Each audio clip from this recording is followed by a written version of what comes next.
situation. I'm going to say this auction comes up, and I will not have biased you previously.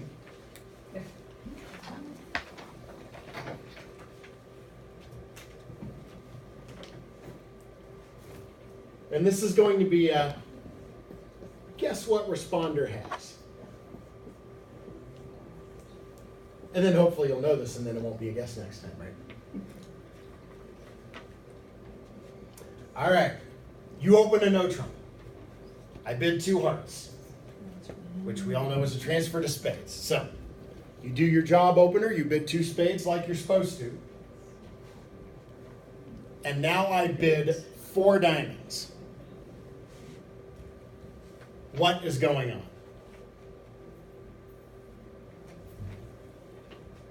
And the main question here is, I want you to tell me, what do you think responder's hand looks like? What are you expecting to see in the hand that is presumably going to end up being the dummy? 5 or 6 spades. 6 hearts. 5 or 6 spades. Now, if we hadn't been talking about splinters all day, would you know for sure what 4 diamonds was? Because everybody's basically telling me what my hand does in fact look like. And again, what I want you to do is to go through the process. All right. The first thing we want to ask ourselves is 4 diamonds a diamond suit? In theory, it cannot be. Why can it not be a diamond suit? Because if we transfer and bid a new suit, here 3 diamonds, that is natural and 100% forcing. And we have actually talked about this previously, right? So, responder, if you have spades and diamonds, you would just bid 3 diamonds and let partner know that you had 5 spades and 4 or 5 diamonds. And by the way, not bypassing 3 no, in case that's where the opener wants to play. You could show your diamond suit, and then you would actually find out whether or not partner liked your spades, right? Because partner could always go back to spades now to say, yeah, you transferred to spades, you showed me 5 of those, I've got support. I've got 3 of those or 4 of those. All right, so hopefully we can rule out 4 diamonds being diamonds. All right, if 4 diamonds cannot be a diamond suit, and by the way, we have removed partner's option to play 3 no, don't we have to have more than just 5 spades? 6. Remember, we don't want to insist on, opener, the no trump opener's got a doubleton, right? Worst case scenario, they have a doubleton spade. Right. So as long as you, responder, have at least 6, it's always safe to insist on spades, right? As long as you have more than 5 spades, we have a guaranteed 8-card fit. And so if you think about this, the only explanation for flying past 3 no is that we know we're playing at least 4 spades, right? We know we don't want to play 3 no.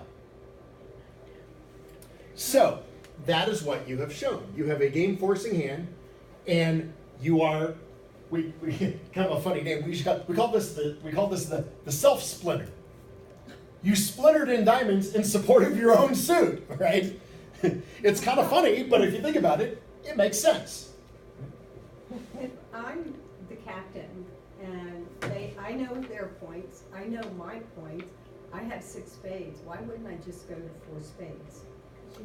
You could, but what if you want to get partnered? So you typically wouldn't, if you wanted to be in game but you had 0 slam interest, you wouldn't bother doing this. Right. So I think that in addition to your 6 spades, which you have implied, and your presumed singleton diamond, and then, of course, we don't know exactly what you hold, what your other 6 cards, somehow distributed among hearts and clubs, we think. If you weren't interested in slam, you could always end this auction at 4 spades. So what you typically have in this situation is a borderline slam. And you want to tell the story and find out if your partner is interested in cooperating. Because at this stage, we still don't know how good partner's spade support is, right? And we don't know how much partner has wasted in the diamond suit. So Here, the opening bidder actually would be allowed to grab the captaincy and make a slam try if they want. If your partner's spade holding is Jack Doubleton, and they have a bunch of points in the diamond suit, they probably just want to sign off at 4 spades, right? On the other hand, what if the no trump bidder has 3 spades to the ace, and you are in a known 9-card fit? And maybe they don't have as many honors wasted in diamonds. Maybe most of partners' points are in hearts and clubs, which would be a good thing on this hand.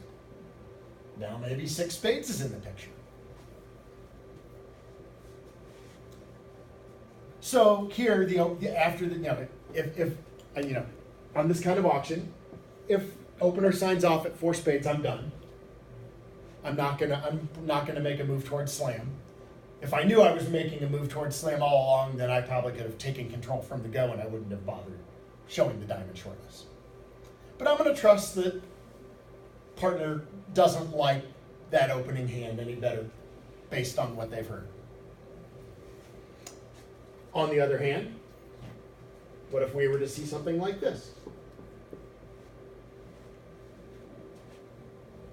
Maybe it's a heart control? This sounds to me like partner wants to cooperate with a spade slam try and is showing the ace of hearts.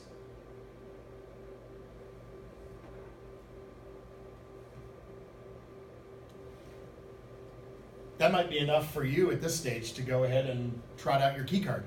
Right? I mean, partner's clearly interested. If partner's not interested, they just sign off. You don't have to key card. You could Q bid something. Now remember, if you Q bid something like, let's say you have the ace of clubs in your hand, yeah, you could Q bid it if you wanted. That is almost going to end up forcing your side to 6 spades anyhow, right? So, because you would lose. Yeah. Remember, and sometimes we have Q bid auctions. Sometimes we have auctions where we never actually ask for key cards. But remember that if you Q bid something at the 5 level, you have taken away the ability to use 4-no and get a response from it. So, which is not always the worst thing in the world. So, I think they're playing bridge in the other room, so I assume we are probably.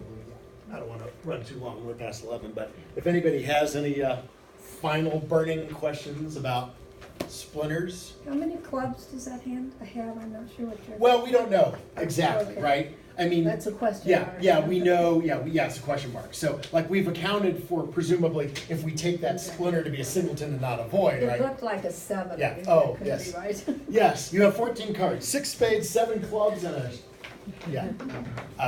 just a question mark. So, because that's how we want to operate. I'd like to try and fill in holes, start to get an idea of okay, what's partner's pattern.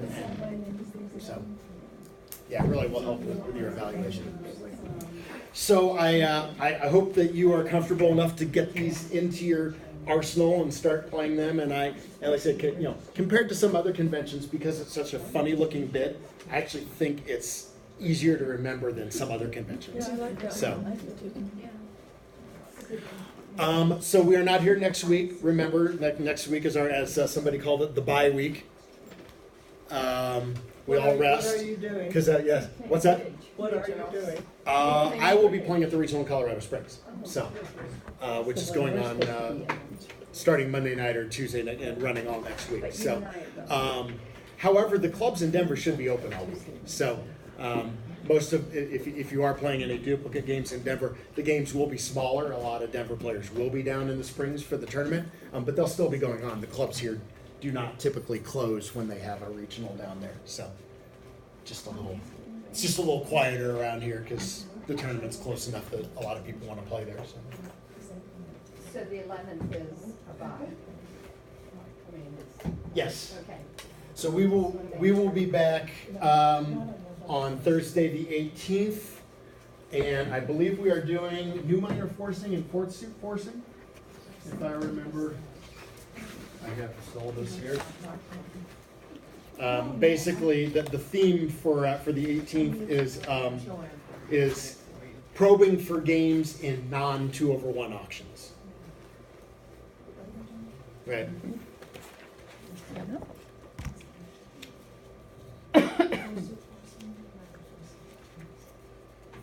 Yeah, so sometimes we need to find our way to the best game, and it's an auction that starts off something like one of a minor, one of a major, where we don't have a 2-over-1 going on, and then we need different ways to start driving toward our game and finding our best fit and figuring out if we can play 3-no and from which side 3-no should play, and do we have a 5-3 major fit and all that. So that's where your new minor and your fourth seat come in.